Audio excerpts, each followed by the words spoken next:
Evelyn Thorne pressed her bleeding hands into the frozen earth and pushed. One more step. Just one.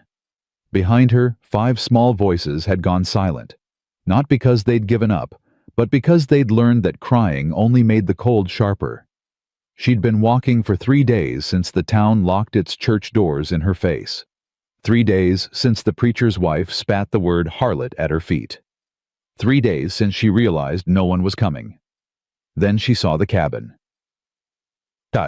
Before we continue, if you want to see how far Evelyn's story goes, and whether love can truly defy a town's hatred, subscribe to this channel.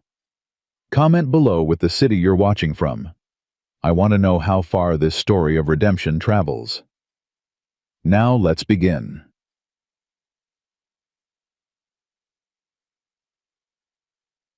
Jabomo. The door opened before Evelyn could knock. A man stood there, tall and lean, with a face carved from hard winters and harder losses. His eyes, gray as smoke, sharp as flint, moved from her face to the children clinging to her skirts. He didn't speak, just stepped aside. "We ain't begging," Evelyn said, though her voice cracked on the lie. "Just need to get out of the wind for an hour. Then we'll be gone. Ain't nobody moving anywhere in this." He gestured to the blizzard howling outside. "Get inside before you freeze standing there." She hesitated. Men who offered kindness always wanted something back. "Ma'am," he said, quieter now, "I got a fire and a pot of stew. That's all I'm offering." Evelyn looked down at Clara, her oldest, who was 9, but looked 70 in the eyes. The girl nodded once. That was enough. They stumbled inside. The cabin was small, one room with a stone hearth, a wooden table, 2 chairs, and a bed shoved in the corner. But it was warm. God, it was warm. Evelyn's knees buckled and she caught herself on the doorframe. "Sit." The man pulled out a chair. "Kids too." "We're fine standing." Evelyn lied again. He didn't argue, just ladled stew into 5 tin bowls and set them on the table. The children stared at the food like it might vanish. No one moved. "It ain't poison," the man said. "And I ain't asking for thanks. Just eat." Clara was the first to reach. Then the others, Samuel Bess Thomas and little Ruthie, who was only 3 and didn't remember what a full belly felt like. They ate fast, too fast, and Evelyn's throat tightened watching them. "You got names?" the man asked. Evelyn met his eyes. "Does it matter?" "Reckon it does if you're sitting in my house." She swallowed. "Evelyn Thorne. These are my children." "Thorne," he repeated slow. "You're Dutch Thorne's widow." Her spine stiffened.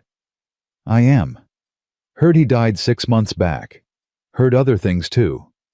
"I'm sure you did." Her voice turned to ice. "If you want us to leave, say it now." He shook his head. "Didn't say that." "Then what are you saying?" "I'm saying your husband died owing half the county. I'm saying folks blame you for his debts. I'm saying the church council declared you unfit and took your land." He paused. "I'm also saying none of that's got a damn thing to do with me." Evelyn blinked. "You don't care what people say." "People say a lot of things. Most of it's horseshit." Samuel, her 6-year-old boy, looked up. "Mama, he said a bad word." "I know, baby." The man almost smiled. "Name's Owen Calhoun. This was my brother's place before he died. Now it's mine and nobody else's. So, while you're here, you're safe." "We won't be here long." "Where are you planning to go?" She didn't answer because she didn't have one. Owen crouched down in front of Ruthie, who was still clutching her empty bowl. "You want more?" Ruthie looked at Evelyn. Evelyn's throat closed, but she nodded. Owen refilled the bowl. Then he refilled all of them. That night, Evelyn lay awake on the floor near the hearth while the children slept in Owen's bed. He'd insisted. She'd refused. He'd won by simply walking outside and chopping wood until she gave in. Now he sat in the corner oiling a saddle by lamplight.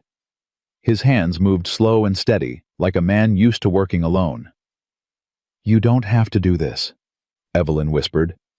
Do what? Pretend we're not a burden. He didn't look up. You think I'd let you in if I thought you were? Most men would. I ain't most men. She studied him in the firelight. His jaw was tight, his shoulders broad, but there was something broken in the way he held himself, like he'd learned to carry weight no one else could see. Why'd you open the door? She asked. He stopped oiling.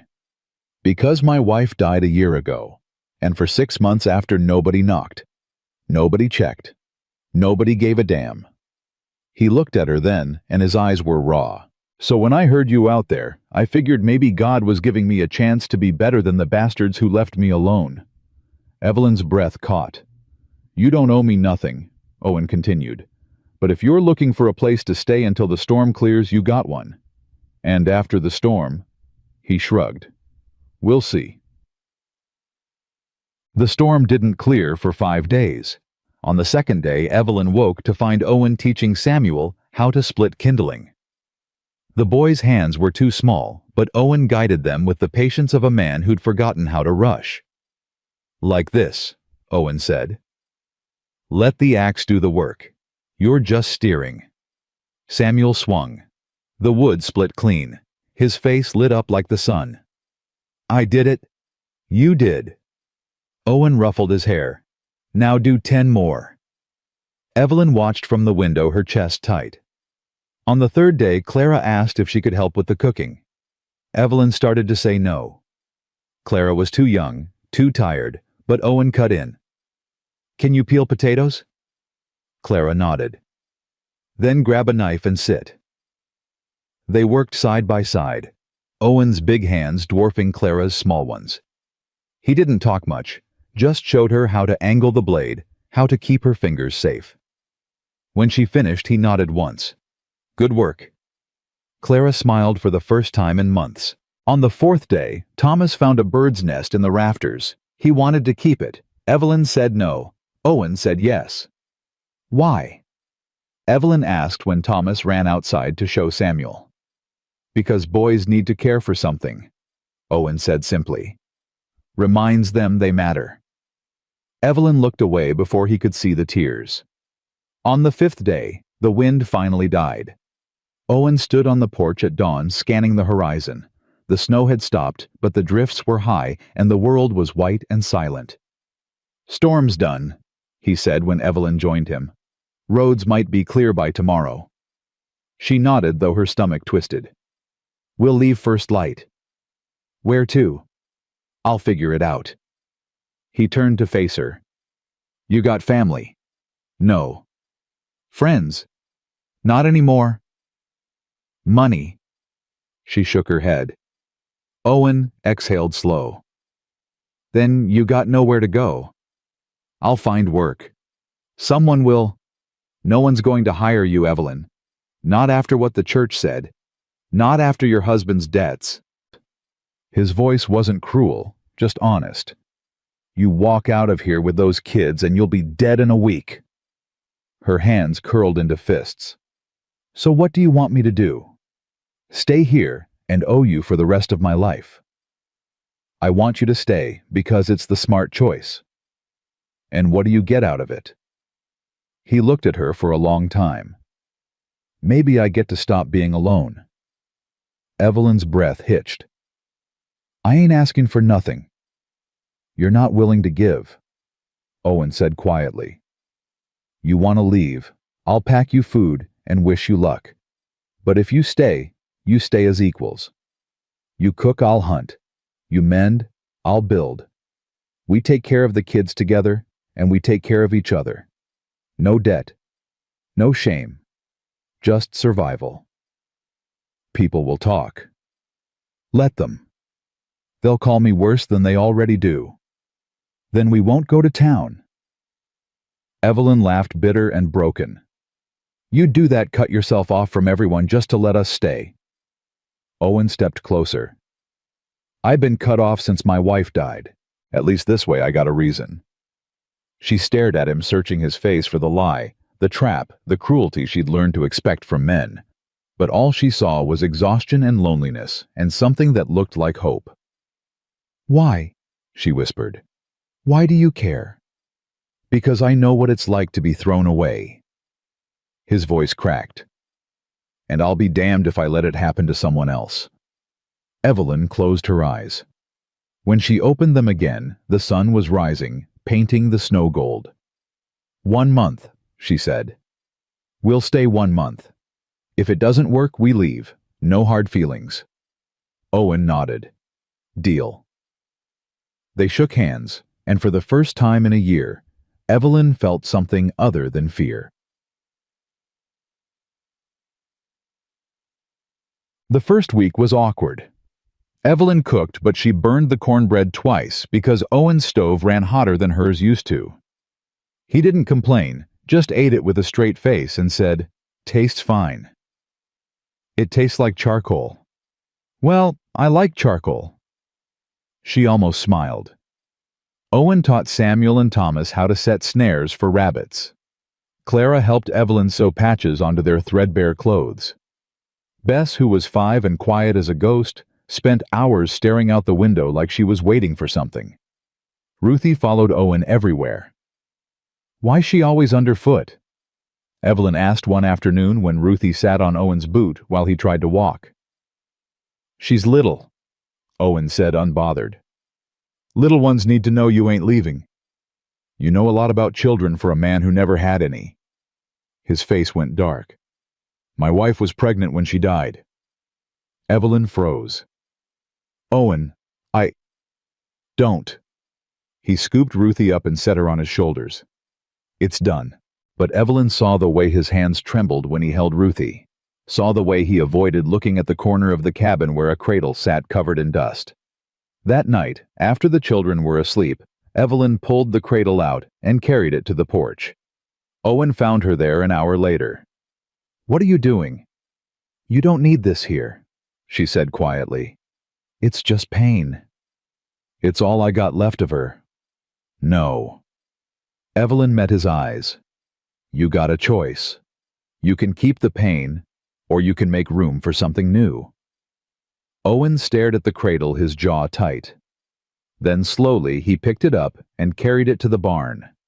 When he came back, his face was wet. They didn't talk about it. But the next morning, he smiled at Ruthie when she handed him a rock she'd found, and Evelyn knew he'd made his choice. 2 weeks in the town found them. Evelyn was hanging laundry when she saw the riders. 3 men on horseback, led by Pastor Gaines, the same man who'd locked the church doors in her face. "Owen!" She called, her voice sharp with panic. He came out of the barn, rifle in hand. "Stay inside." "No." "Evelyn, I ain't hiding." She stepped beside him, chin high, heart pounding. The riders stopped 10 feet from the porch. Pastor Gaines dismounted slow, his eyes cold. "Calhoun," he said, "we need to talk." "Then talk." Gaines gestured to Evelyn. "You know what she is. A woman trying to survive. She's a sinner, a harlot. The church council declared her unfit to raise those children." "The church council ain't got jurisdiction here. Those children need to be placed with proper Christian families." Owen's grip tightened on the rifle. "They got a family. With her," Gaines spat. "She's living in sin, corrupting those innocent souls." "We ain't living in sin," Owen said, voice deadly calm. "She sleeps by the hearth. I sleep in the barn. The kids sleep in the bed. If you got a problem with that, it's your soul that's corrupt, not hers." One of the other men, a rancher named Hayes, leaned forward. "Town's got a responsibility, Calhoun. We can't let a woman of ill repute," Evelyn's voice cut like a whip. "My husband drank himself to death and left me with nothing. I worked every day to feed my children while you all watched and did nothing. And when I asked for help, you called me a whore and threw me out." Her eyes burned. "So don't you dare talk to me about reputation." Gaines's face reddened. "You will not speak to me that way." "Then get off my land," Owen said. "This ain't your land. This is your brother's." "My brother's dead. The deed's in my name, and I'm telling you to leave." The third man reached for his gun. Owen raised the rifle. "Don't." The man froze. "You got 5 seconds," Owen said.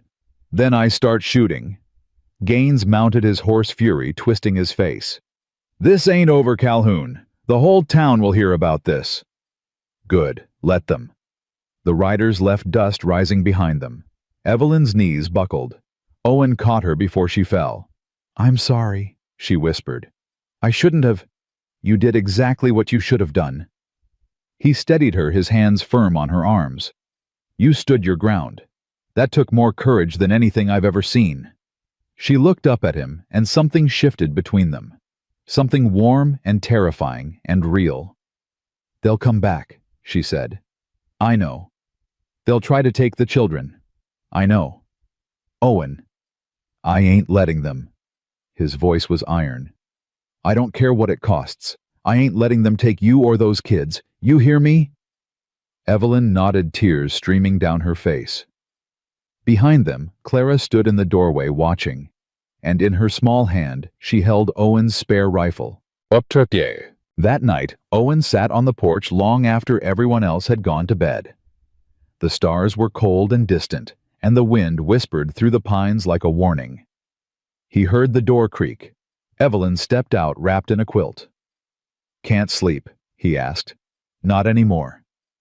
She sat beside him. "You didn't have to do that today."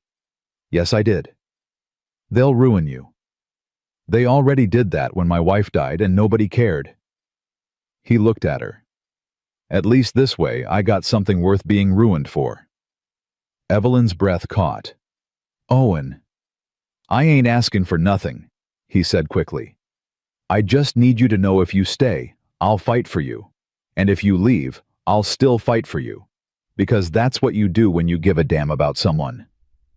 She stared at him, her eyes wide and glistening. "And I give a damn about you, Evelyn Thorne." She didn't speak, just reached out and took his hand. They sat there in silence as the night deepened and the stars wheeled overhead, and for the first time in longer than either could remember, neither of them felt alone. Inside, Clara watched from the window, then she smiled and went back to bed. Morning came with frost on the windows and trouble on the wind. Owen was already awake feeding the horses in the barn when he heard the wagon. He stepped outside and saw Mayor Pritchard climbing down, flanked by two men Owen didn't recognize. They wore badges, which meant they weren't from around here. "Calhoun," Pritchard called, his voice carrying false warmth. "Got a moment?" Owen wiped his hands on his trousers and walked forward slow. "Depends what you want." "Just to talk."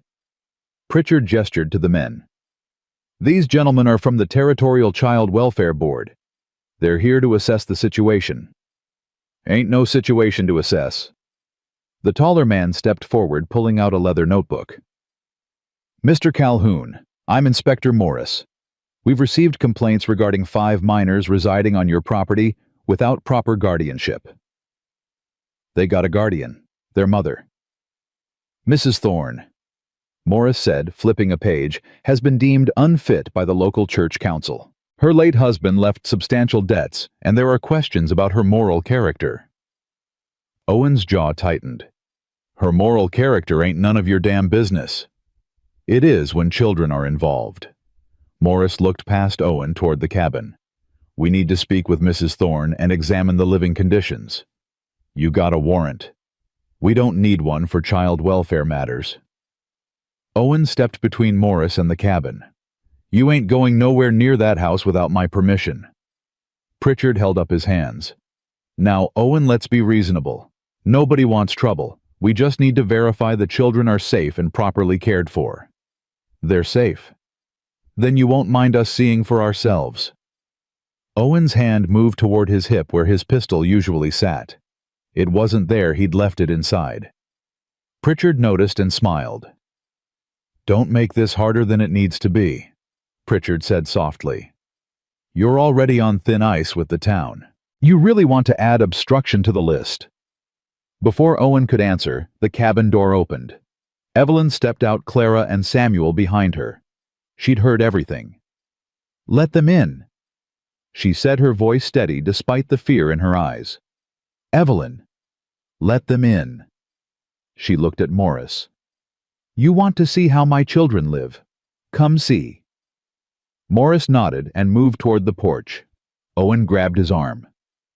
You disrespect her or those kids, and badge or no badge, you'll answer to me. Morris pulled his arm free. Duly noted. Inside, Morris walked through the cabin with the precision of a man looking for failure. He checked the bedding, the food stores, the cleanliness of the floor. He asked Clara if she was scared. He asked Samuel if Mr. Calhoun had ever hit him. He asked Bess why she was so quiet. Evelyn stood rigid by the stove. Her hands clenched so tight her nails drew blood. Where do you sleep, Mrs. Thorne? Morris asked. By the hearth. And Mr. Calhoun? The barn. Morris wrote something down. How long have you been living here? 3 weeks. And what is the nature of your relationship with Mr. Calhoun? Owen stepped forward. That's enough. I'm conducting an assessment. You're fishing for dirt. There ain't none. Morris turned to Evelyn. Mrs. Thorne, has Mr. Calhoun made any inappropriate advances toward you or your children? Evelyn's eyes flashed. Mr. Calhoun saved our lives. He's fed us, clothed us, and treated us with more decency than anyone in this godforsaken town ever did. So no, Inspector, he hasn't made any advances. He's been nothing but kind. Morris didn't look convinced. He crouched in front of Ruthie, who was hiding behind Evelyn's skirts. Hello, little one. What's your name? Ruthie didn't answer. It's all right. I just want to talk. Are you happy here?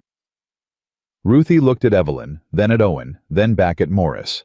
Finally, she whispered, I like Owen. Do you? Morris smiled, but it didn't reach his eyes. Does Owen take care of you? Ruthie nodded. Does your mama? Another nod. And do you have enough to eat? Owen makes pancakes, Ruthie said. Big ones. Morris stood, closing his notebook. Mrs. Thorne, the board will need to review this information. Until we make a determination, the children will remain in your custody, but we'll be checking in regularly. How regularly? Owen asked. As often as necessary. Pritchard cleared his throat. Owen, there's one more thing. The bank's been asking about your brother's debts. Seems there's still a lien on this property. Owen's blood ran cold. That was settled. Apparently not. They're talking about foreclosure. They can't do that. They can if you're harboring fugitives. Fugitives? Evelyn's voice cracked. We're not. Dutch Thorne owed money to half the county, Pritchard interrupted. His debts don't die with him. They pass to his widow. That ain't how the law works, Owen said. Maybe not, but perception is everything, Owen.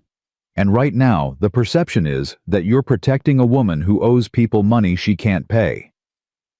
Owen stepped closer, his voice dropping to a growl. You tell the bank to come talk to me, and you tell the church council to stay the hell off my land. Because if I see any of you here again without a real reason, I'll make sure you leave on a stretcher. Pritchard paled. Morris didn't flinch. We'll be in touch, Morris said, and walked out. After they left, Evelyn sank into a chair, her hands shaking. They're going to take them. No, they ain't. You heard him. The bank, the board, the church, they're all working together. Then we fight back. How? Her voice broke. Owen, you can't fight the whole town. Watch me. Clara tugged on Owen's sleeve. Are they going to take us away? Owen crouched down, meeting her eyes. No, Clara. I promise. You can't promise that, Evelyn whispered. I just did. He stood, his jaw set. And I don't break promises. Kid. That afternoon, Owen rode into town alone. He went straight to the bank where Mr. Hadley sat behind his desk, fat and smug. Calhoun, Hadley said, not standing. Didn't expect to see you. I'm here about the lien. Ah, yes. Unfortunate business, that. Your brother borrowed against the property and the payments lapsed after his death. I've been making payments. Not enough. Hadley pulled out a ledger. You're 3 months behind. That's a lie.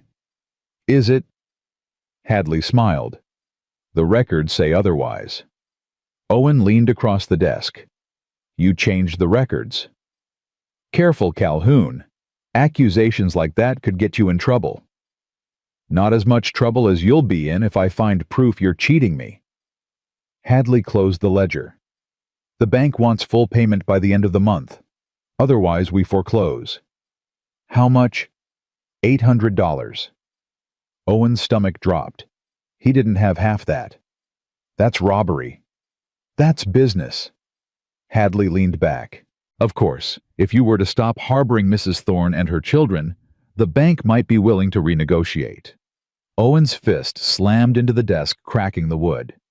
You son of a bitch. Hadley didn't flinch. Do we have an understanding? Yeah, we do. Owen straightened. You want your money, I'll get it. But when I do, you better pray I don't come looking for you. He walked out before he did something he'd regret. That night, Owen sat on the porch, staring at the stars. He had 2 weeks to come up with $800 and no idea how. The door opened. Evelyn stepped out. You shouldn't have gone to town, she said softly. Had to. And they want $800 by the end of the month. She closed her eyes. Owen, I'm sorry. This is my fault. It ain't. It is. If you weren't here, I'd be alone and miserable waiting for the bank to take the place anyway. He looked at her. At least now I got a reason to fight. But you don't have the money. I'll find it. How? He didn't answer because he didn't know. Evelyn sat beside him, wrapping the quilt around both of them. There's a cattle drive leaving from Bent Creek next week. They're hiring hands. That's 3 weeks of work. You'd be back in time. I ain't leaving you here alone. Owen, I said no. His voice was firm. They're looking for any excuse to take those kids. If I leave, they'll swoop in the second I'm gone. Then what do we do? He turned to her, his eyes fierce. We hold the line, together.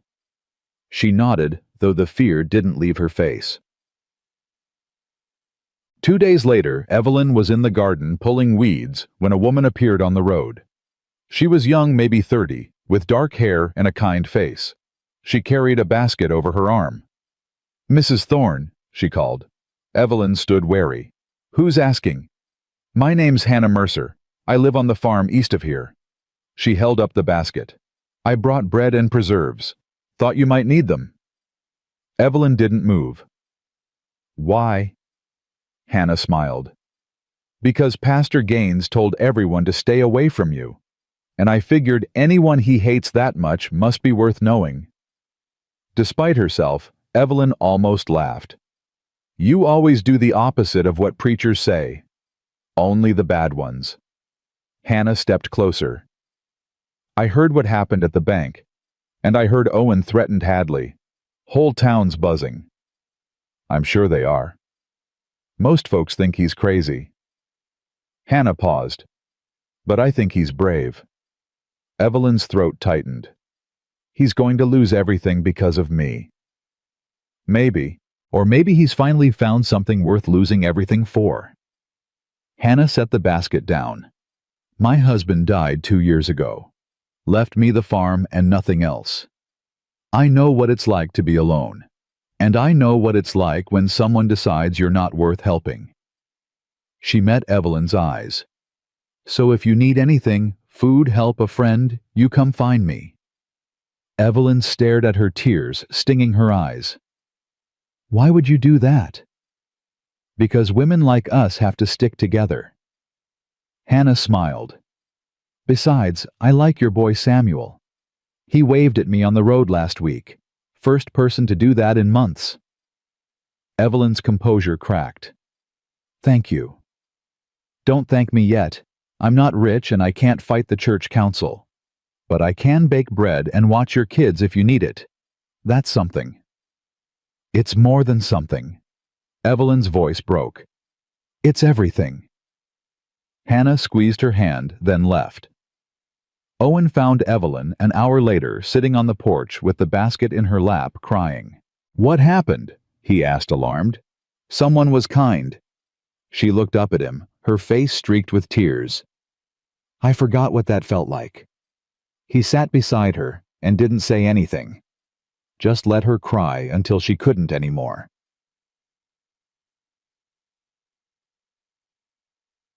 The next Sunday, Owen and Evelyn didn't go to church, but the church came to them. It was mid-morning when the crowd appeared, 20 people, maybe more, led by Pastor Gaines and his wife. They carried torches, which made no sense in daylight, but the message was clear. Owen stepped onto the porch, rifle in hand. Evelyn stood behind him, the children inside. That's far enough, Owen called. Gaines raised a Bible. We're here to save those children from sin. They ain't in sin. They're in my house. Your house built on fornication and lies. Gaines pointed at Evelyn. That woman is a temptress, a harlot, and you're complicit in her wickedness. Owen cocked the rifle. You call her that one more time and I'll blow your sanctimonious head off. The crowd murmured. Some stepped back. Others didn't.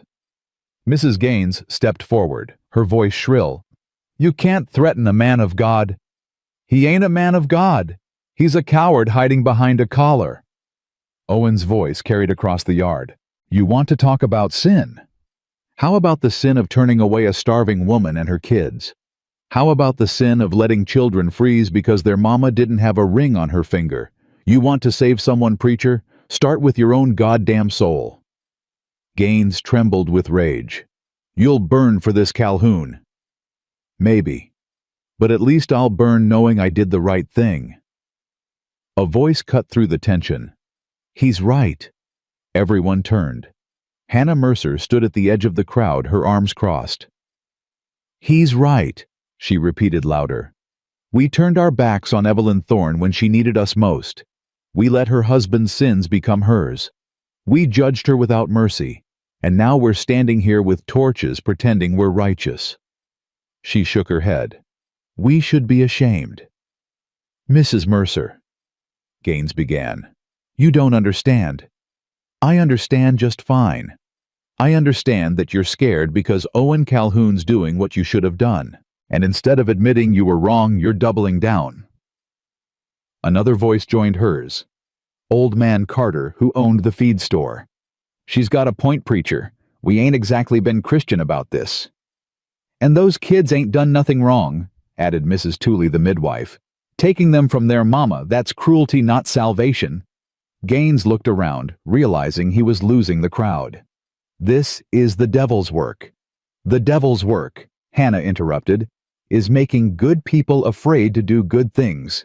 Now go home, Pastor, before you embarrass yourself further. The crowd began to disperse, some muttering apologies, others just slinking away. Gaines stood alone for a moment, his face purple with fury. Then he turned and left. Owen lowered the rifle, his hands shaking. Hannah walked up to the porch. You all right? She asked. Thanks to you, Owen said. She shrugged. I meant what I said. Women like us stick together. She glanced at Evelyn. And men like Owen are worth protecting. Evelyn stepped forward and hugged her. Hannah held her tight. That night, after the children were asleep, Owen and Evelyn sat by the fire. She was mending a shirt. He was whittling a toy horse for Thomas. You think they'll come back? She asked. Maybe, but they won't have as many on their side next time. She smiled faintly. You made enemies today. I had enemies yesterday. Today I made friends. Hannah's good people. She is. Owen set down the half-carved horse. Evelyn, I need to ask you something. Her hands stilled. What? When this is over, if we get through this, what do you want? What do you mean? I mean, do you want to stay here, or do you want to move on, start fresh somewhere else? She looked at him, her eyes searching. What do you want? I want you to stay, he said quietly. Not because you owe me. Not because you got nowhere else to go, but because you want to. Her throat worked. Owen, I know it's too soon. I know you probably don't feel that way about me. But I need you to know I ain't keeping you here out of duty. I'm keeping you here because when I look at you, I see someone worth fighting for. And when I look at those kids, I see a family I didn't know I wanted until they showed up. Evelyn's eyes filled with tears. I don't know if I can give you what you want. I ain't asking for nothing but honesty. She set down the shirt and turned to face him fully. Then here's the truth. I'm scared. I'm scared that if I let myself care about you, something will take it away. I'm scared that you'll wake up one day and realize I'm not worth the fight. I'm scared that... You're worth it, he interrupted. Every damn day you're worth it. She broke down, then sobbing into her hands. Owen pulled her close, holding her while she cried. And when she finally pulled back, her face wet and raw, she whispered, I want to stay. God help me, I want to stay. He cupped her face, his thumb brushing away a tear. Then stay. They sat there, foreheads touching the fire crackling between them. And outside, the night wind carried the scent of rain and the promise of something new. The next morning, Owen woke to find Clara standing over him in the barn. You love my mama? She asked bluntly. Owen sat up, rubbing his eyes. That's a bold question, kid. You do, though. I can tell. He sighed. Yeah, Clara, I do. She nodded, satisfied. Good. Because she loves you too. She just don't know how to say it yet. How do you know? Because she smiles when she talks about you, and she don't smile much. Clara turned to leave, then paused. If you hurt her, I'll shoot you with your own rifle. Owen almost laughed. Fair enough. She walked away, and Owen sat there shaking his head, 9 years old, and already tougher than most men he knew. 3 days later, the letter came. It was delivered by a rider Owen didn't recognize. The envelope was official, stamped with the territorial seal. Owen's stomach sank as he opened it. Notice of foreclosure, final warning. Payment due in 10 days. Failure to comply will result in seizure of property. He crumpled the paper and threw it into the fire. Evelyn saw his face. What did it say? We got 10 days. Her face went pale. Owen, I'll figure it out. How? He didn't answer, just walked outside and saddled his horse. Where are you going? She called after him. To find money. He rode hard toward Bent Creek, the cattle town 20 miles east. If he could sign on for a drive, he might make enough in time. It was a long shot, but it was the only shot they had. When he arrived, the foreman took one look at him and shook his head. Drive left yesterday, the man said. We're full up. Owen's heart sank. There's got to be something. Not till spring. He rode back slower, the weight of failure pressing on his chest. When he reached the cabin, it was dark. Evelyn was waiting on the porch. No luck? She asked softly. No. She nodded like she'd expected it. Then we leave. What? We pack up the kids and leave, tonight, before the bank comes. Evelyn, I ain't running. Then you'll lose everything. I already lost everything once. I can do it again. But I can't. Her voice broke. I can't watch you lose your home because of me. I can't, Owen. He grabbed her shoulders. Listen to me. This place don't mean nothing if you're not in it. You hear me? Nothing. Owen, we stay. We fight. And if we lose together. She stared at him, tears streaming down her face. Then she kissed him. It was desperate and fierce and full of everything they'd been too afraid to say. When they pulled apart, they were both shaking. Together, she whispered. Together, he echoed. Behind them, the children watched from the window. Clara smiled. Samuel gave a quiet whoop. And little Ruthie clapped her hands even though she didn't quite understand why.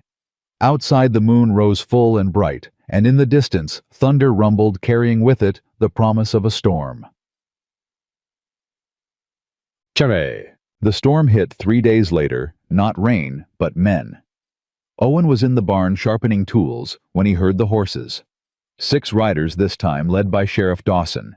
Behind him rode Hadley from the bank, Inspector Morris, and 3 deputies Owen had never seen before.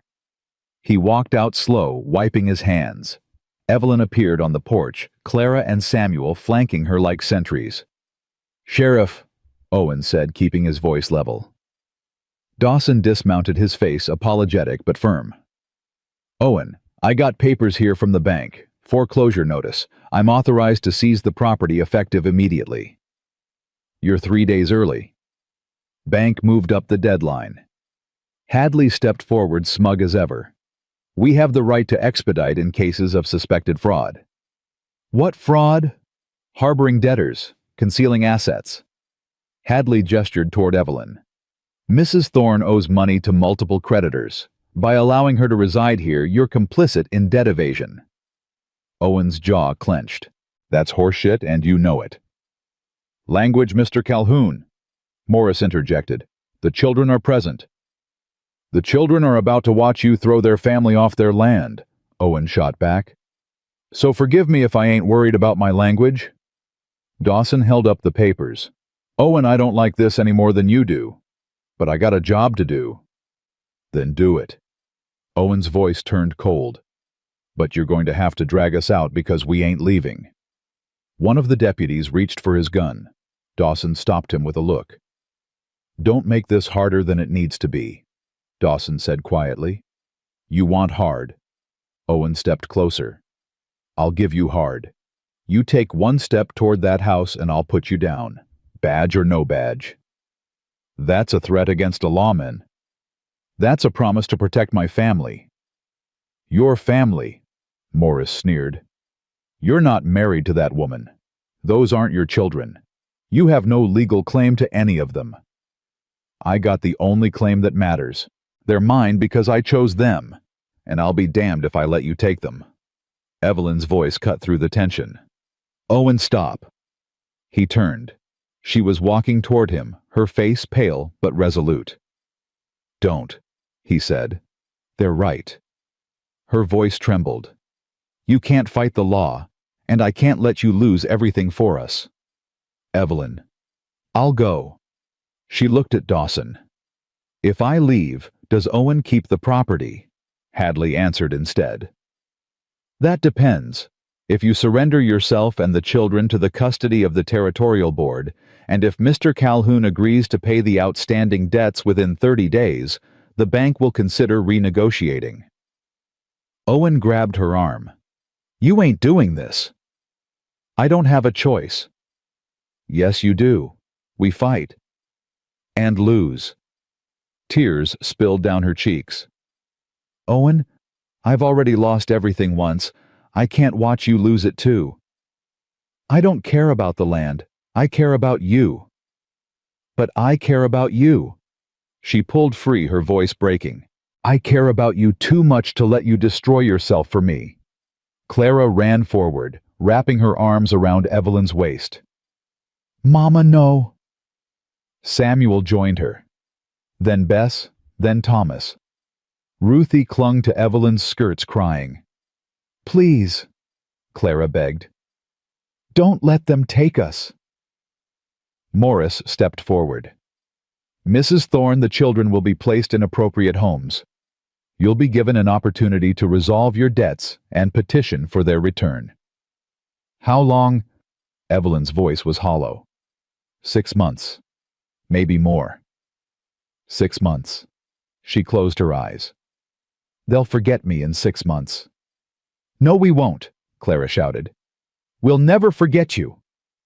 Owen turned to Dawson, desperation cracking his voice. "There's got to be another way." "There ain't." Dawson looked genuinely pained. "I'm sorry, Owen." Hadley pulled out a pocket watch. "You have 5 minutes to gather your belongings, Mrs. Thorne. The children will come with us now." "Like hell they will," Owen growled. Owen. Evelyn's hand touched his chest. Please, don't make this worse. It can't get worse. Yes, it can. They can arrest you. They can hurt you. And then where will we be? She looked up at him, her eyes drowning. Let me go. Let me keep you safe for once. His hands came up to cup her face. I can't. You have to. They stood there, foreheads pressed together while the world collapsed around them. Then Evelyn pulled away and turned to the children. Listen to me, she said, kneeling down. You're going to go with these men, and it's going to be scary. But I need you to be brave. I don't want to be brave, Samuel whispered. I want to stay here. I know, baby, but we don't always get what we want. She kissed his forehead.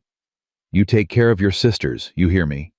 And when I come for you, and I will come for you, I'm going to need you to remember that I never stopped fighting. She moved to Clara next.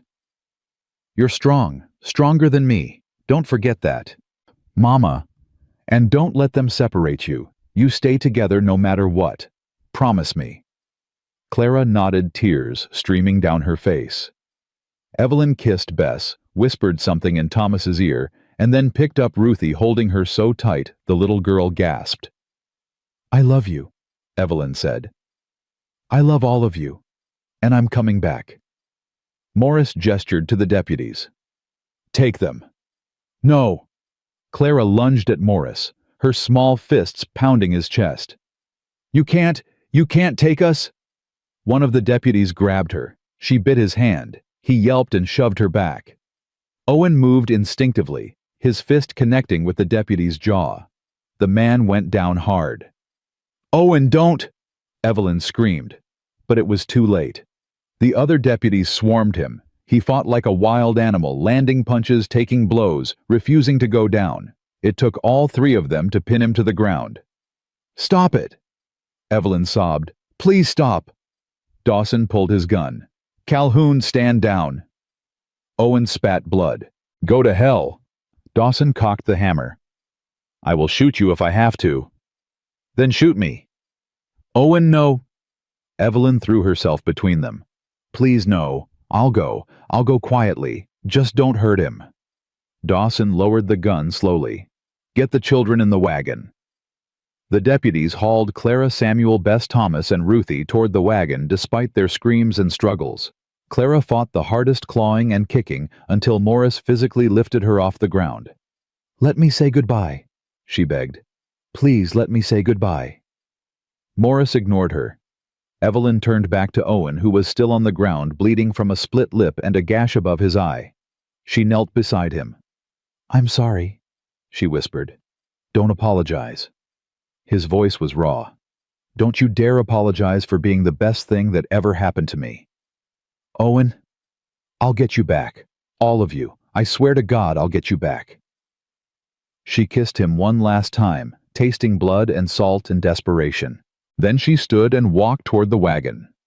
The children were screaming. Clara's voice rose above the rest. Owen! Owen, help us! He tried to stand, but the deputies held him down. Let them go! Let them go, you bastards! Dawson mounted his horse. Owen, if you come after us, I'll have you arrested for assault on a lawman. You'll hang. You understand me? Owen didn't answer, just glared with murder in his eyes.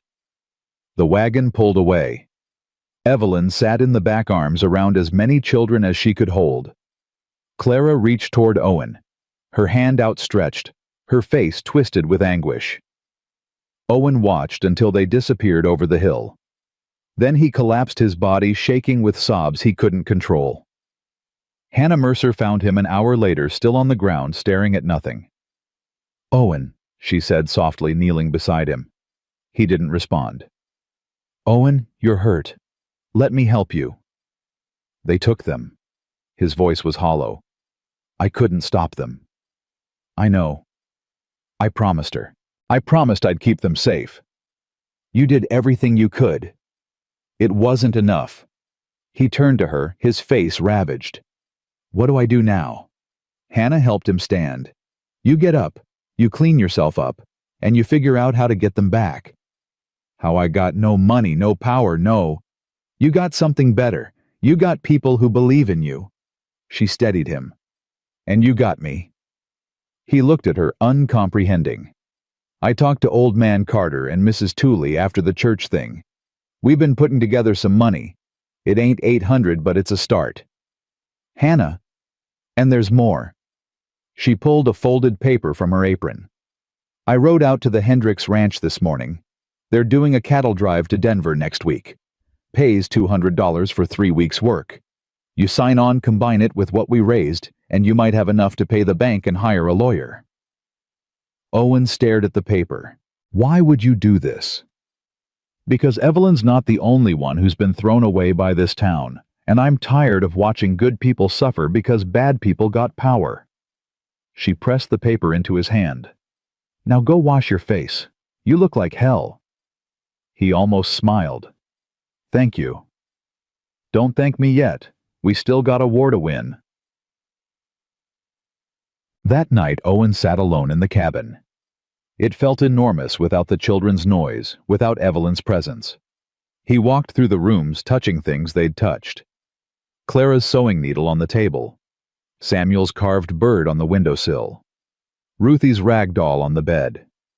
He picked up the doll and held it, his chest aching. A knock at the door startled him. He opened it to find a thin man in a dusty coat holding a leather satchel.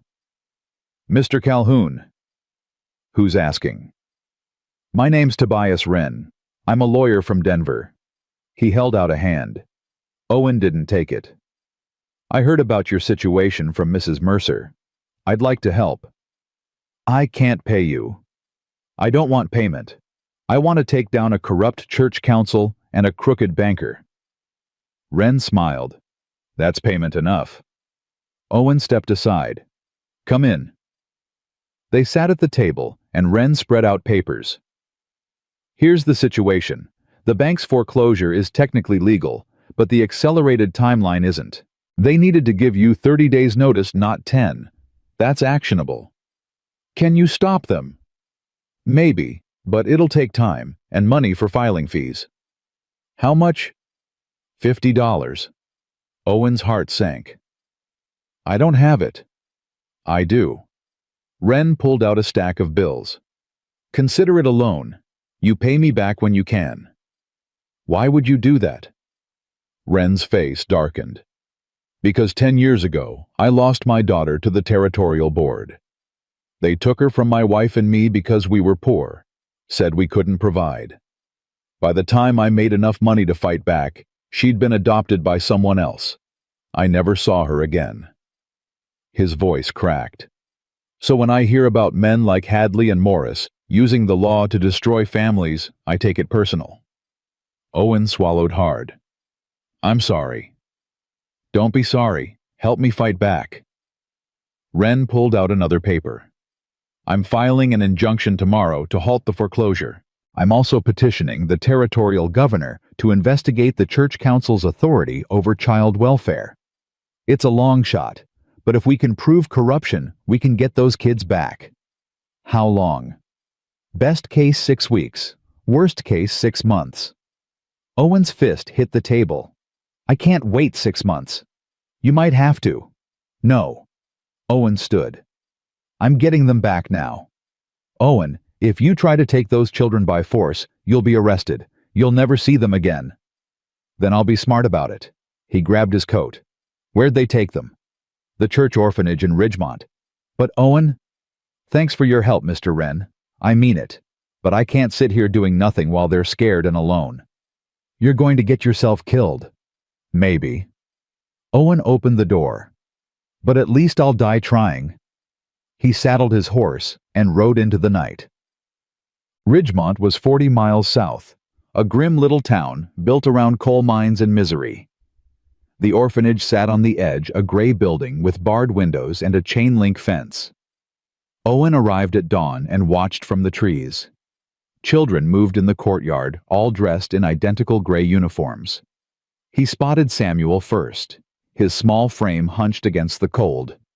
Then Bess holding Thomas's hand. Clara stood apart. Her arms crossed her face, defiant. Ruthie was nowhere to be seen. Owen's blood ran cold. He waited until the children went inside, then circled the building. A back door led to the kitchen. He tested the handle. Locked. Looking for something? He spun. A woman stood behind him, old and rail-thin, with sharp eyes and a sharper tongue. "Who are you?" Owen asked. "I'm the cook, and you're trespassing." "I'm looking for my daughter." "You mean one of the new arrivals, the Thorne children?" She snorted. "They ain't yours." "Where's the little one, Ruthie?" The woman's face softened slightly. "Sick. Fever came on last night. They got her in the infirmary." "I need to see her." "You can't. Matron's orders, no visitors." Owen pulled out a $20 bill, one of the last he had. "I need to see her." The woman eyed the money, then sighed.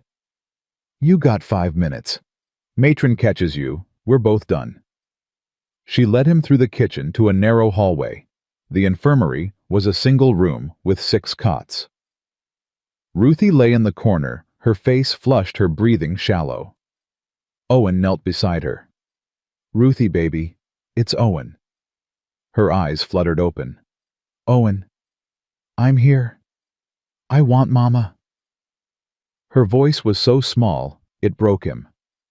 "I know. I'm going to get her. I'm going to get all of you. But you gotta hold on, okay?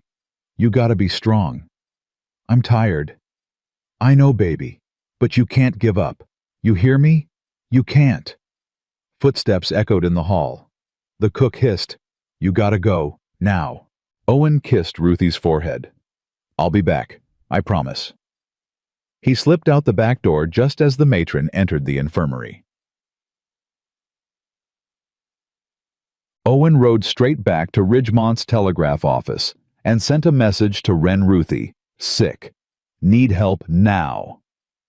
The reply came within an hour, filing emergency petition. Stay put. But Owen couldn't stay put.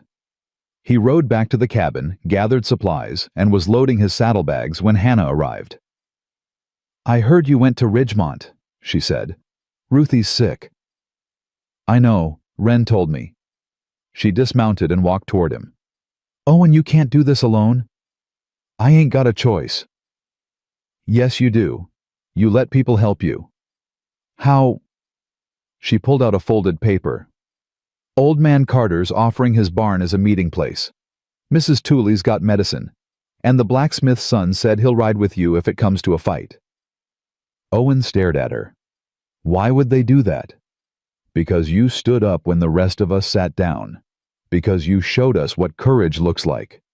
She gripped his arm. "You ain't alone anymore, Owen, so stop acting like it." His throat tightened. "I don't deserve this."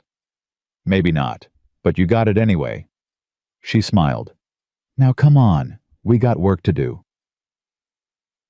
They met at Carter's barn that night, 15 people in all. Carter, Mrs. Tooley the blacksmith and his son Hannah, and others Owen barely knew. Wren was there too, papers spread across a hay bale. "Here's the plan," Wren said. "I filed an emergency petition this afternoon. The judge agreed to hear it day after tomorrow. If we can prove the children are in danger, he'll order their release." "What do we need to prove it?" Owen asked. "Medical testimony, witness statements, evidence of neglect or abuse." Mrs. Tooley raised her hand. "I delivered Ruthie 3 years ago. I can testify she's fragile. A fever in that place could kill her." "That helps," Wren said, "but we need more." Carter spoke up. "I used to deliver goods to that orphanage. Saw kids with bruises. Heard them crying at night. Never said nothing because I didn't think it mattered." His voice broke. "But it matters now." "I'll testify too," Hannah said. "I'll tell them what the church council did to Evelyn, how they threw her out without cause." One by one, people volunteered. Stories poured out, stories of cruelty, corruption, and cowardice. Owen listened, his heart swelling with something he hadn't felt in months. Hope. "We got 2 days," Wren said. "That's enough time to build a case, But Owen, you need to stay away from Ridgemont. If you get arrested, we lose. What about Evelyn? Owen asked. Where is she? County jail, held on debtor charges. Wren's face darkened. Hadley's making sure she can't interfere. Owen's hands clenched. I'm getting her out. Not yet. We get the kids first, then we go after her. She's suffering. So are the kids. And if you get yourself killed trying to be a hero, they all lose. Wren met his eyes. Trust me, Owen. 2 more days. Owen wanted to argue, wanted to ride to that jail and tear the doors off. But he looked around at the faces staring back at him, people who'd risked everything to help, and he nodded. 2 days. The hearing was held in a cramped courtroom that smelled of sweat and old wood. Judge Carver presided, a gray-haired man with a reputation for fairness. Wren presented the case with precision, calling witnesses one by one. Mrs. Tooley testified about Ruthie's condition. Carter testified about the orphanage's abuses. Hannah testified about the church council's bias. Each story built on the last painting a picture of systematic cruelty. Morris and Pastor Gaines sat across the aisle, their faces red with fury. When it was Owen's turn, Wren asked him one question. Mr. Calhoun, why do you want these children back? Owen looked at the judge. Because they're mine. Not by blood, but by choice. I chose to love them. I chose to protect them. And I'll keep choosing them every damn day for the rest of my life. The courtroom fell silent. Judge Carver leaned back. Mr. Morris, do you have a response? Morris stood. Your Honor, Mr. Calhoun is not the legal guardian. He has no rights. He has every right, Wren interrupted. Under territorial law, a man who provides care and shelter for abandoned children is entitled to petition for guardianship, which is exactly what we're doing. Carver nodded slowly. I'll take this under advisement. Court is adjourned until tomorrow morning. Owen spent that night on the courthouse steps, unable to sleep. Hannah sat with him. You think we'll win? He asked. I don't know. She paused. But I think you already won something else. What's that? Yourself. She looked at him.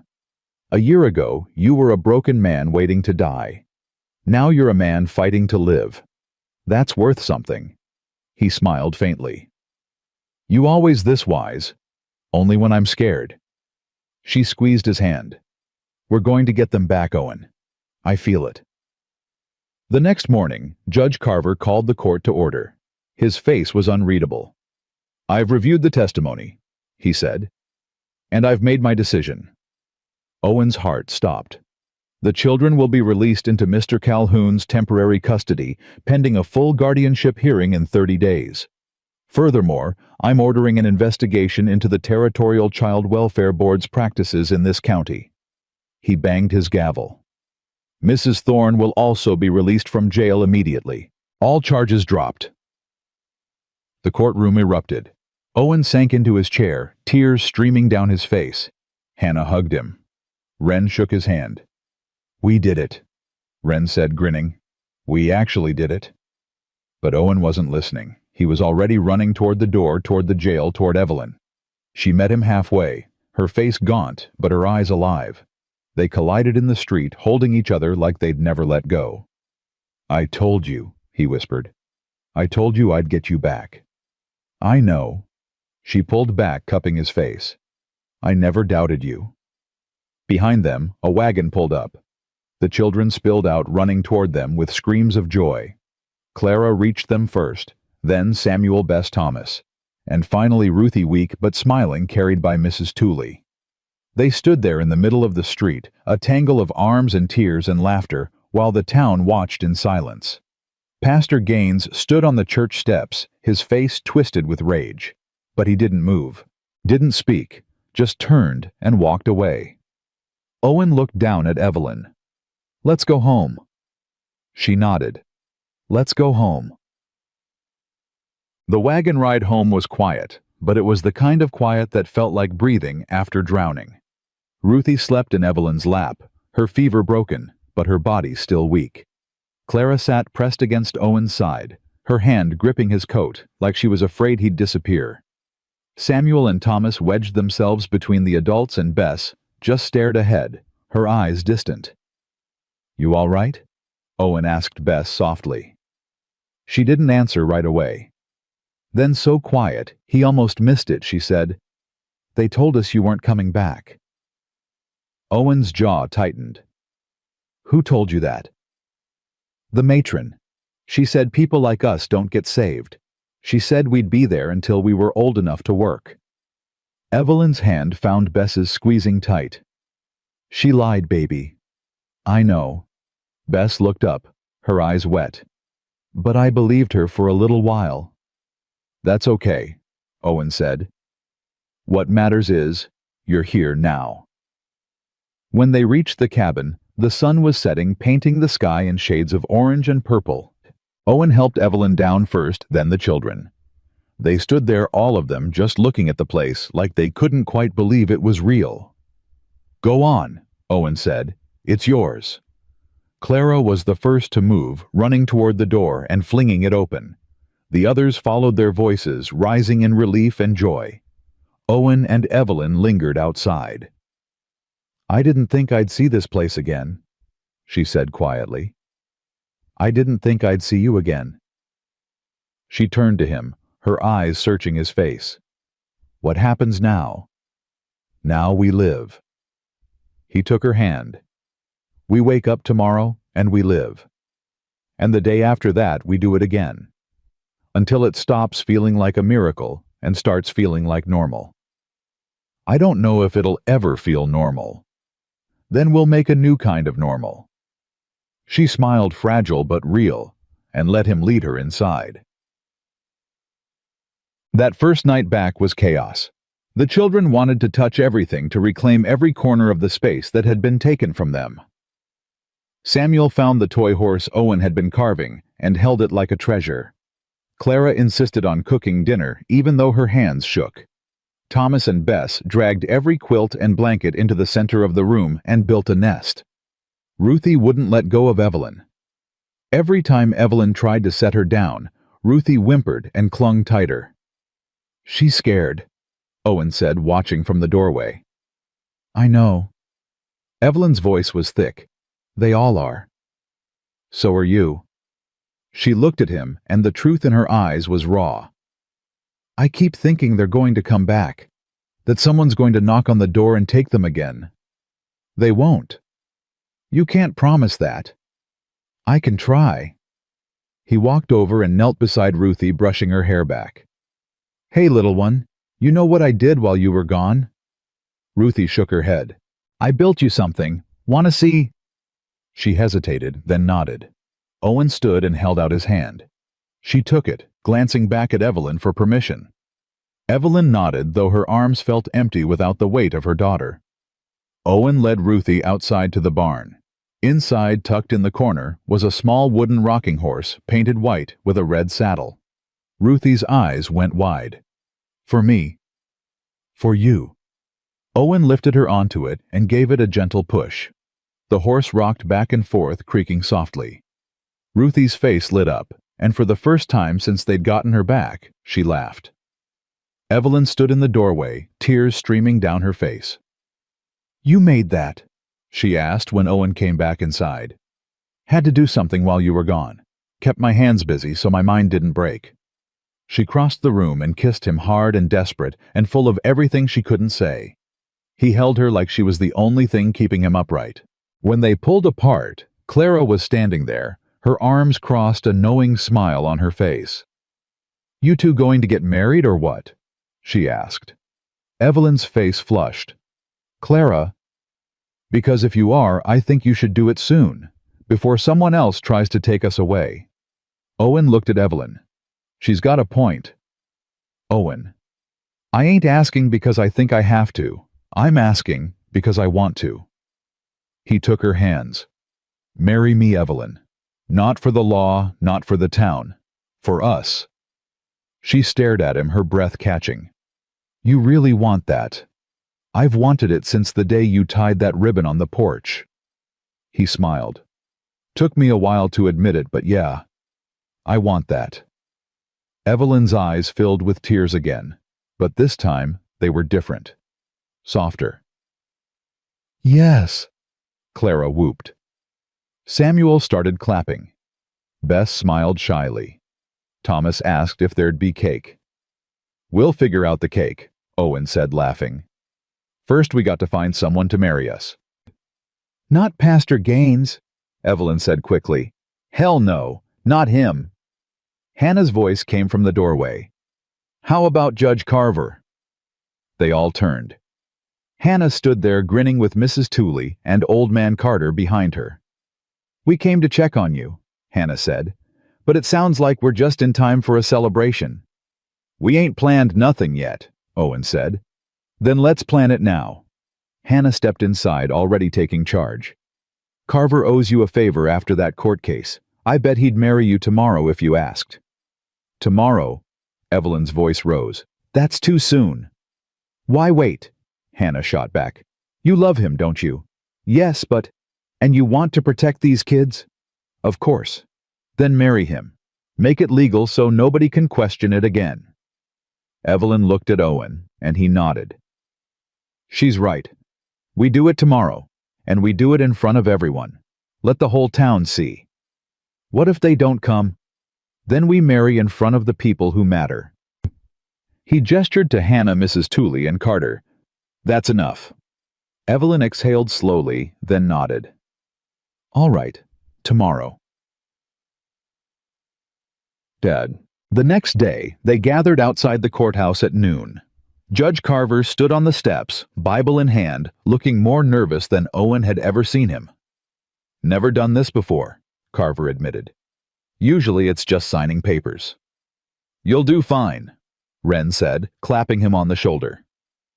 A small crowd had gathered, not the whole town, but more than Owen expected. Hannah and her farm hands, Mrs. Tooley and her daughters, Carter and the blacksmith. Even a few people Owen didn't recognize, folks who'd heard about the fight and wanted to witness the ending. Pastor Gaines was not among them. Neither was Hadley, but their absence felt like a victory.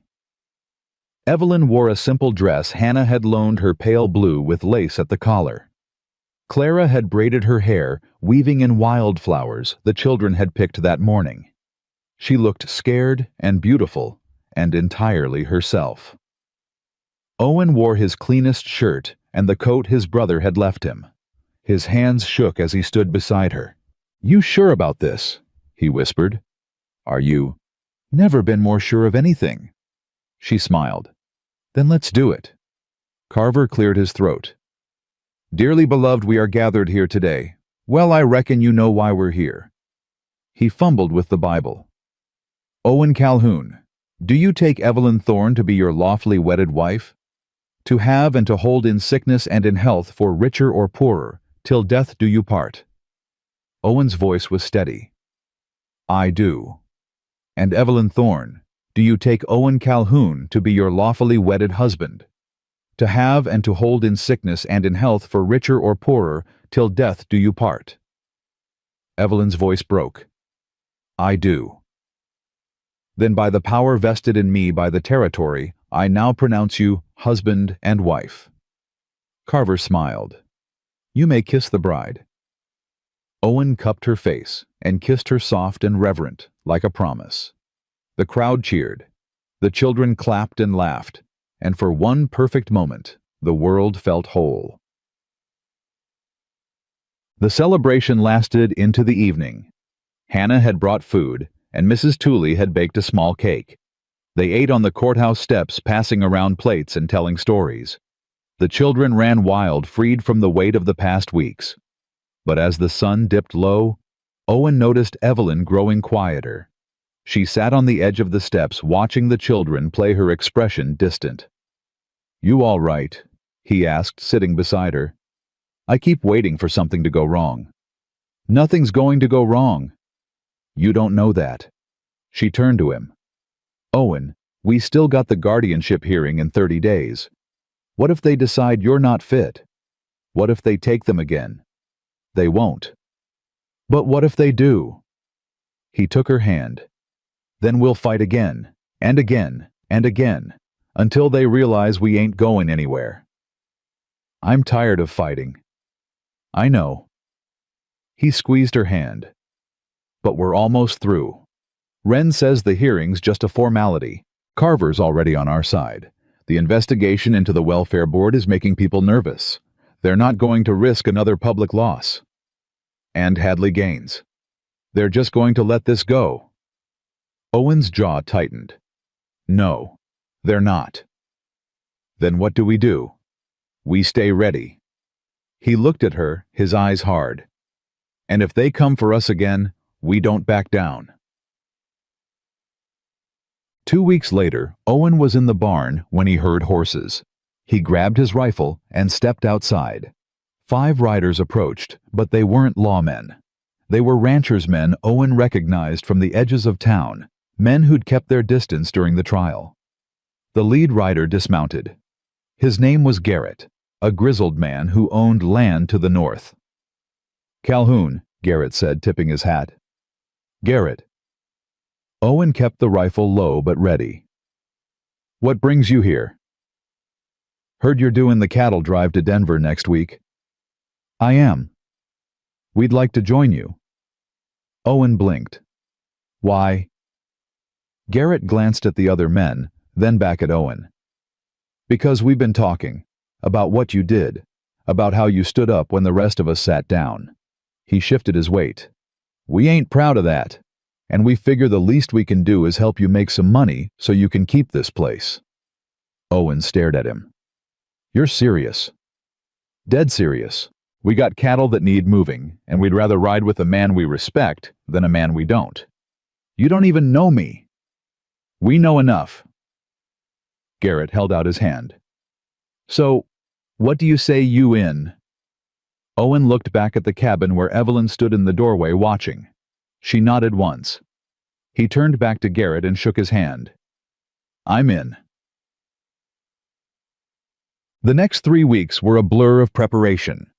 Owen worked from dawn to dusk, repairing fences, breaking horses, and organizing supplies for the drive. Evelyn helped where she could, but her focus was on the children, making sure they felt safe and settled. The guardianship hearing came and went with little fanfare. Carver granted Owen full legal custody, citing his exemplary care and dedication. Morris wasn't even there to protest. The welfare board had bigger problems. The territorial investigation had uncovered a network of corruption and abuse spanning multiple counties. Morris was under indictment.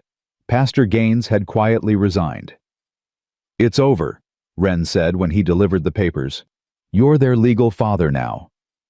Owen stared at the document, his hands trembling. Just like that. Just like that. When Evelyn read the papers, she cried.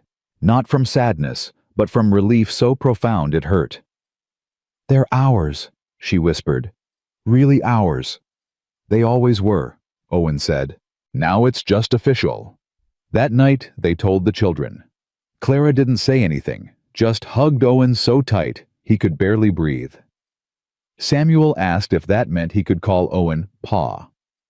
Owen said yes, his voice breaking. Bess smiled for the first time in weeks. Thomas asked if they could get a dog now. Ruthie just climbed into Owen's lap and fell asleep.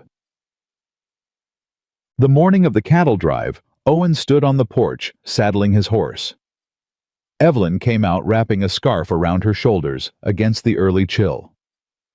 You don't have to go, she said quietly. Yes, I do. We need the money.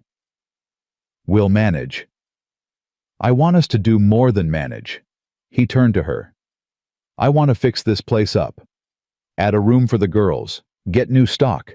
Maybe even hire some help so you're not working yourself to death. I don't need all that.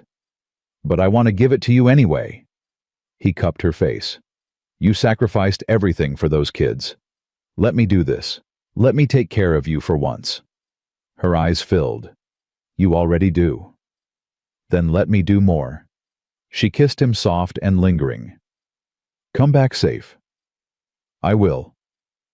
He mounted his horse and rode toward the gate where Garrett and the others were waiting. But before he left, he turned back one last time. Evelyn stood on the porch surrounded by the children. Clara waved. Samuel shouted goodbye. Bess blew him a kiss. Thomas held up the toy horse, and Ruthie, perched on Evelyn's hip, reached toward him with both hands. Owen burned that image into his memory, knowing it would carry him through the hard days ahead. Then he turned and rode out the dawn-breaking gold across the prairie. 3 weeks later, Owen returned with $250 in his saddlebag and a scar on his shoulder from a spooked steer. The moment he crested the hill and saw the cabin, his chest loosened. Smoke rose from the chimney. Laundry hung on the line. Everything was exactly as it should be. He dismounted in the yard, and the door flew open. The children poured out shouting his name, tackling him before he could take 3 steps. He laughed, holding them all at once, their voices a beautiful chaos. Evelyn walked out slowly, a smile breaking across her face. She didn't run, just walked straight into his arms and held him. "You're home," she whispered.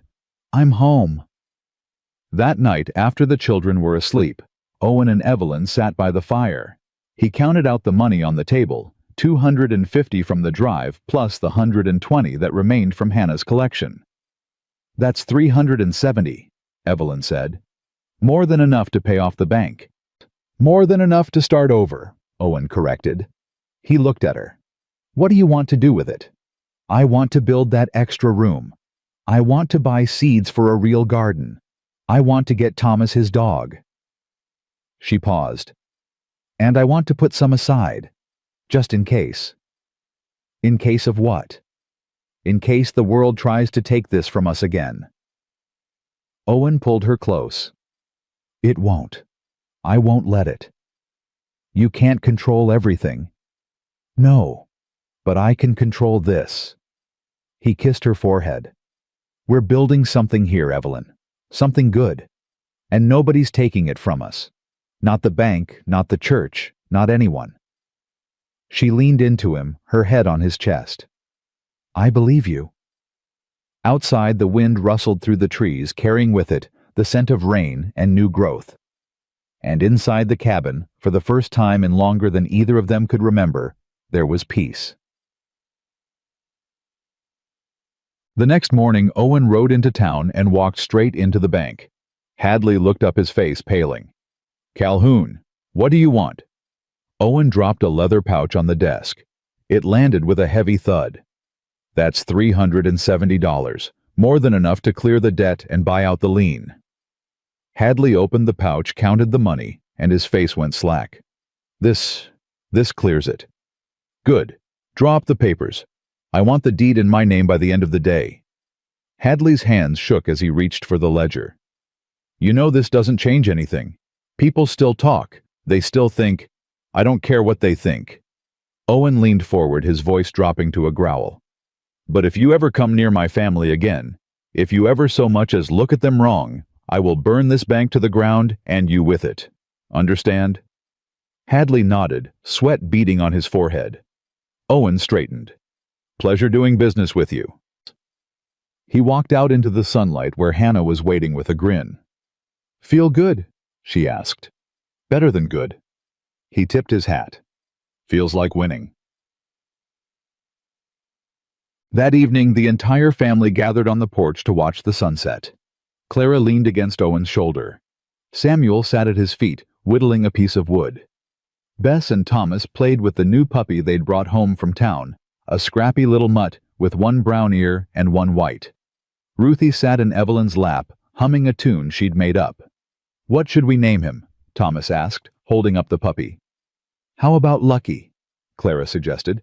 "Why Lucky?" "Because we are." Owen smiled and pulled Evelyn closer. She rested her head on his shoulder, her hand finding his. "You think this is real?" she whispered. "What do you mean, this? Us, all of it. You think it's real, or just a dream?" He kissed the top of her head.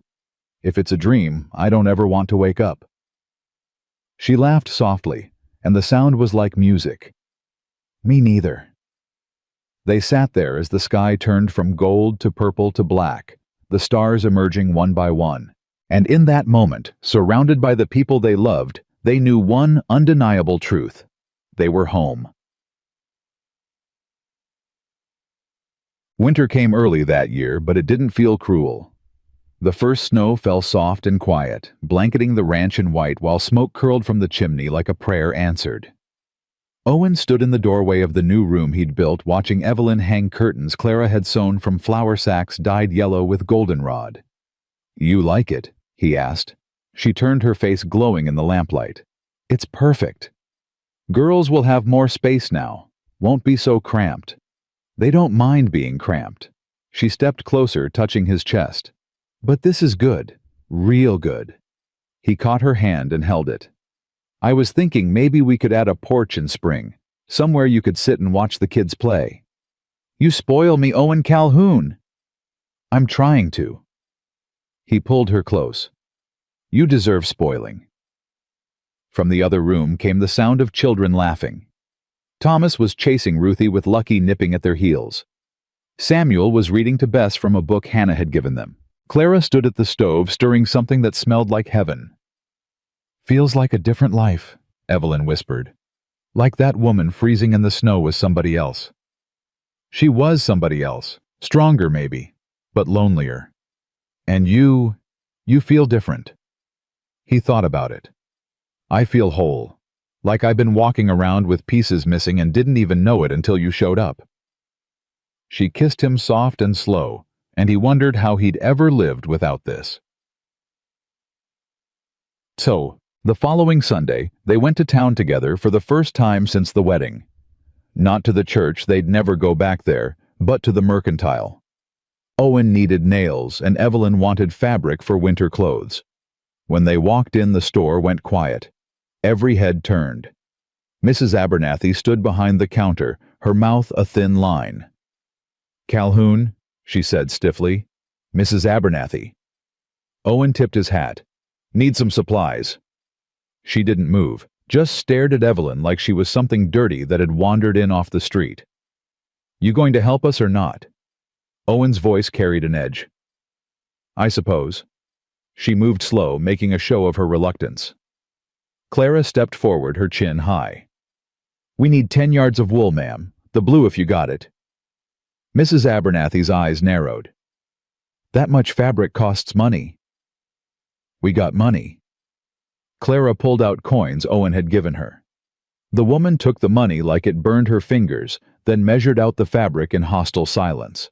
When she handed it over, she didn't meet Clara's eyes. "Thank you kindly," Clara said, her voice sweet as honey laced with steel. They were loading the wagon when a group of women approached. Owen tensed his hand, moving toward his belt. But these women weren't carrying judgment. They carried food. Hannah led them along with Mrs. Tooley and 3 others Owen recognized from the trial. "Thought you might could use some preserves," Hannah said, handing Evelyn a basket. "Winter's coming on hard." Mrs. Tooley added a tin of cookies. "For the children." Another woman, younger with kind eyes, held out a knitted blanket. "Made this for your family. Heard you're doing good out there." Evelyn's throat closed. "I don't know what to say." "Don't say nothing," Hannah replied. "Just take it." "Why are you doing this?" Evelyn managed. The young woman spoke up. "Because you showed us something. You showed us that family ain't always blood, that courage ain't always loud, and that sometimes the people we throw away are the ones worth keeping most." Evelyn broke, then tears streaming down her face. Owen put his arm around her while the women gathered close, not pitying, just present. From across the street, Pastor Gaines watched from the church steps, his face twisted with impotent rage. But he didn't move, didn't speak. Just turned and walked inside the door, slamming behind him. "Let him rot," Hannah muttered. "His time's done." That night, after the children were asleep, Owen found Evelyn sitting on the porch, wrapped in the new blanket, staring at the stars. "Cold out here," he said, joining her. "I like the cold now. Reminds me I survived it." He put his arm around her, and they sat in comfortable silence. Then she spoke, her voice barely above a whisper. I was pregnant once. Before Clara. Lost the baby at 4 months. Owen went still. Dutch blamed me. Said I worked too hard, didn't take care. Maybe he was right. She pulled the blanket tighter. After that, every child I carried, I was terrified. Terrified I'd lose them. Terrified I wasn't strong enough to keep them safe. You kept them safe, Evelyn. Against everything. No, you did. She looked at him. I was drowning. You pulled me out. You pulled all of us out. We pulled each other out. She leaned into him, and he felt the weight she'd been carrying start to lift piece by piece, breath by breath. I want to tell you something, he said quietly. About Lily. Evelyn tensed slightly but didn't pull away. She was good, kind, but we weren't happy. The words came hard. We married young because that's what you did. And we tried. God knows we tried. But there was always something missing. Some spark that just wasn't there. He paused. When she got pregnant, I thought maybe that would fix it, but she died before I could find out. Owen? I spent a year hating myself for not loving her enough, for not being enough. His voice cracked. And then you showed up. And for the first time I understood what I'd been missing, what we'd both been missing. What's that? This. He gestured between them. This thing where I wake up wanting to see your face. Where I come home and the house feels alive. Where I look at you and think I'd burn the world down to keep you safe. He turned to her. That's what I didn't have before. And now I do. Because of you. Evelyn was crying again, but she was smiling too. You're going to make me love you something terrible, Owen Calhoun. Too late. You already do. She laughed through her tears and kissed him like she was trying to prove him right. Spring came with wildflowers and new calves and a letter from Wren. Owen opened it at the kitchen table while Evelyn kneaded bread and the children did their lessons. Clara had started teaching them. What's it say? Evelyn asked. Owen read aloud. Dear Owen, and Evelyn thought you'd like to know that Inspector Morris was sentenced to 5 years for corruption and child endangerment. Pastor Gaines was removed from his position and the church council dissolved. The territorial governor is implementing new child welfare reforms to prevent future abuses. Your case was cited as the catalyst. You should be proud. He set the letter down. We did it. We actually changed something. Clara looked up from her primer. Does that mean other kids won't get taken like we did? That's what it means. Good. She went back to reading, but Owen saw her smile. That afternoon they planted a garden together, all of them on their knees in the dirt, pressing seeds into soil that smelled like possibility. Ruthie planted more rocks than seeds, but nobody corrected her. Thomas kept stopping to play with Lucky. Samuel worked methodical and serious beside Owen. Bess hummed while she dug. Clara supervised like a tiny general. What are we planting? Ruthie asked. Tomatoes here, Evelyn said. Beans over there, squash in that corner. Can we plant flowers too? Course we can. What kind do you want? Ruthie thought hard. Yellow ones, like Mama's dress. Evelyn's breath caught. Ruthie had started calling her Mama about a month ago, tentative at first, then more confident. But it still hit Evelyn every time. Yellow flowers it is, she managed. By sunset, the garden was planted, and they were all covered in dirt. They washed up at the pump, splashing each other, laughing, as Lucky barked and jumped. Owen lifted Ruthie onto his shoulders, and she shrieked with delight. Clara chased Samuel with a wet rag. Bess and Thomas had a contest to see who could make the biggest splash. Evelyn stood back watching her family and felt something she hadn't felt in years. Not just contentment, not just relief, but joy. Pure, uncomplicated joy. Owen caught her eye and smiled. You all right? Better than all right. She walked over and took his hand. I'm happy. Yeah. Yeah. He kissed her forehead. Good. That's all I want. You happy. Them happy. That's everything. Summer brought work and heat and the kind of routine that felt like blessing. Owen hired 2 hands to help with the ranch, young men from Bent Creek who needed work and didn't ask questions. Evelyn started selling her sewing in town, making enough to buy new shoes for the children and fabric for curtains. Clara learned to ride and helped Owen with the cattle. Samuel discovered he had a gift for numbers and started keeping the books. Bess came out of her shell slowly, her voice growing stronger. Thomas and Ruthie were inseparable, always covered in mud and mischief. One evening Owen was fixing a fence when a rider approached. He recognized the man Garrett from the cattle drive. "Calhoun?" Garrett called, dismounting. "Got a proposition for you." "I'm listening." "We're organizing a cooperative. Bunch of us small ranchers. Figure if we pool resources, negotiate together, we can compete with the big outfits." "What's that got to do with me?" "We want you to lead it." Owen blinked. "Why me?" "Because you're the only man who stood up to the church, the bank, and the welfare board, and won." Garrett grinned. "That's the kind of stubborn we need." "I got a family to think about." "We all do. That's the point." Garrett extended his hand. "What do you say?" Owen thought about it. Thought about the life he was building, the people depending on him. But he also thought about what Evelyn had said, that they'd shown people something. That courage wasn't always loud. He shook Garrett's hand. "I'm in, but my family comes first. Always." "Wouldn't expect anything less." When Owen told Evelyn that night, she wasn't surprised. "You're going to change this whole county, aren't you?" she said, smiling. "I'm just trying to make things better." "That's what changing things means." She kissed his cheek. "I'm proud of you. Even if it means I'll be busier. Even then, because I know you, and I know you'll always come home."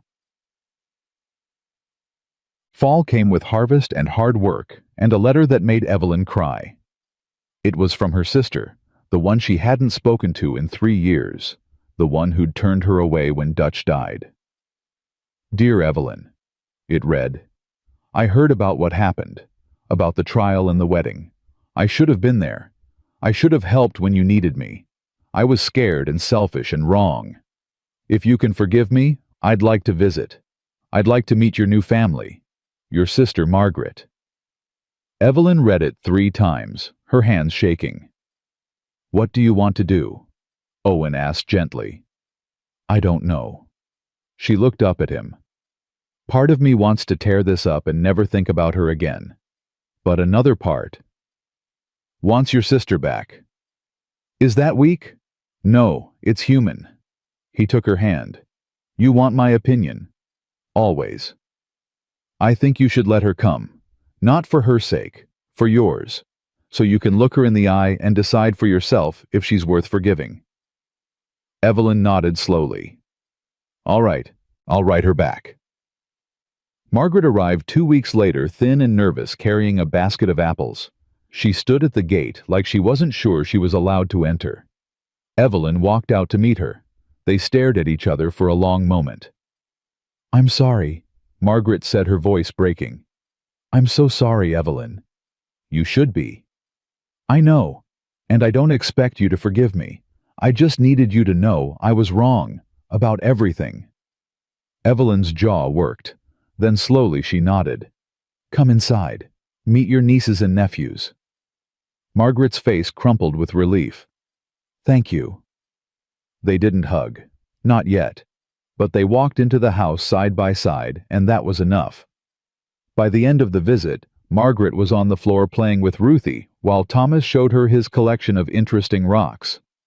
Clara watched from a distance, protective but curious. Samuel asked Margaret about their mother, the grandmother he'd never met. Bess gave her a drawing she'd made. "They're beautiful," Margaret whispered to Evelyn. "All of them." "They are." "And your husband, he's a good man." "The best." Margaret's eyes filled with tears. "I'm glad you found this. After everything, I'm glad you found happiness." Evelyn looked around at her family, her loud, messy, perfect family, and felt something settle in her chest. Something that had been broken for a long time, finally healing. "Me too," she said softly. "Me too." Winter returned, completing the circle, and with it came the anniversary of the day Owen had found them in the snow. He woke before dawn and stepped outside. The world was white and still, just like it had been a year ago, but everything else was different. Evelyn joined him wrapped in a shawl. "You thinking about that day?" "Yeah." "Me too." She slipped her hand into his. "I was so scared, so certain we were going to die." "I was scared too. Scared I'd open that door and not find you in time. But you did. But I did." He turned to her. "You know what I think about most. That moment when you looked at me, and I saw you deciding to trust me. That was the bravest thing I ever witnessed. It didn't feel brave. It felt like surrender. Sometimes they're the same thing." She leaned against him, and they watched the sun rise over the prairie, painting the snow gold and pink. Behind them, the cabin door creaked open. Clara stepped out, followed by the others, all wrapped in blankets and quilts. "We couldn't sleep," Clara said. "Figured we'd watch the sunrise with you." Owen opened his arms, and they all crowded in 6 children, 1 woman, 1 man, and a scruffy dog huddled together against the cold and the memory of what they'd survived. "I love you all," Owen said, his voice thick. "Every single one of you." "We love you too, Pa," Samuel said, and the others echoed him. Evelyn rested her head on Owen's chest, listening to his heartbeat, strong and steady. "You saved us." "No." He kissed the top of her head. "We saved each other." As the sun climbed higher, burning away the last shadows of that terrible night a year ago, they stood together. Not perfect, not unmarked by the past, but whole, healed, home, and that Owen thought was the only miracle that mattered. The children went back inside, eventually drawn by the promise of Clara's pancakes. But Owen and Evelyn stayed a moment longer, holding each other in the morning light. "What are you thinking?" she asked. "That I'd do it all again. Every fight, every heartbreak, every moment of fear, if it meant ending up here with you. Even the bad parts. Especially the bad parts, because they led to this." She smiled, and it was the smile of a woman who'd walked through fire and come out stronger. "Then I guess we're both lucky. Lucky and stubborn. The best combination." They walked back inside together, closing the door on the cold and the past. Inside, their family waited. Breakfast was cooking. The fire was warm. Lucky was begging for scraps. Clara was bossing everyone around. Samuel was setting the table. Bess was braiding Ruthie's hair. Thomas was asking if they could go sledding after breakfast. It was chaos. It was beautiful. It was theirs. Owen pulled out Evelyn's chair before sitting in his own. Clara served pancakes with a flourish. Ruthie spilled her milk and laughed instead of crying. Bess stole bacon off Thomas's plate. Samuel said grace, thanking God for family and second chances, and Pa's good cooking. After breakfast, they bundled up and went outside.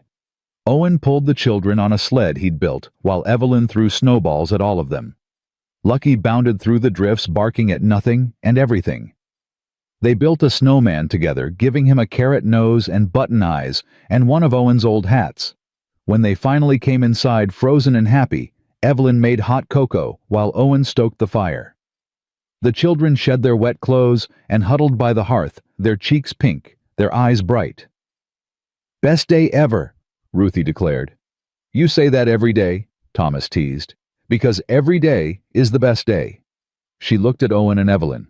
"Right, right," Owen agreed, his voice rough with emotion. That night, after the children were asleep, Owen and Evelyn lay in their bed, hands clasped between them. "You think they'll remember?" Evelyn asked quietly. "The bad times?" "Maybe, but I think they'll remember the good times more. The times we chose to be a family. The times we fought for each other. That's what'll stick." "I hope so. I know so." He rolled toward her, propping himself up on one elbow. Because that's what I remember about my own childhood. Not the hard parts. The parts where I felt loved. She touched his face. You're a good father, Owen. I'm trying to be. You are. She pulled him down and kissed him. You are. They fell asleep, tangled together, warm and safe, while outside the snow fell soft, and the stars wheeled overhead, and the world spun on. In the morning, Owen woke to find all 5 children piled into their room, sprawled across the floor and the foot of the bed. Clara had her arm around Ruthie. Samuel was snoring softly. Bess's hand rested on Lucky's head. Thomas was curled up like a question mark. Evelyn stirred beside him. What happened? I think they had nightmares. All of them. Or maybe they just wanted to be close. She smiled sleepily. We should probably get a bigger bed. Probably. But neither of them moved. Just lay there surrounded by the children they'd fought so hard to keep feeling the weight and the wonder of it all. This was what they'd fought for. This messy, imperfect, beautiful life. These children who called them Mama and Pa. This ranch that was finally truly theirs.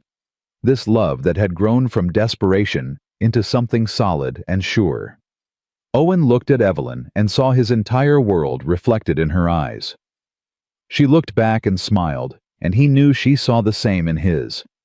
They'd been broken, both of them, shattered by loss and cruelty and a world that didn't care. But they'd found each other in the wreckage. They'd built something new from the pieces, something stronger than what had come before.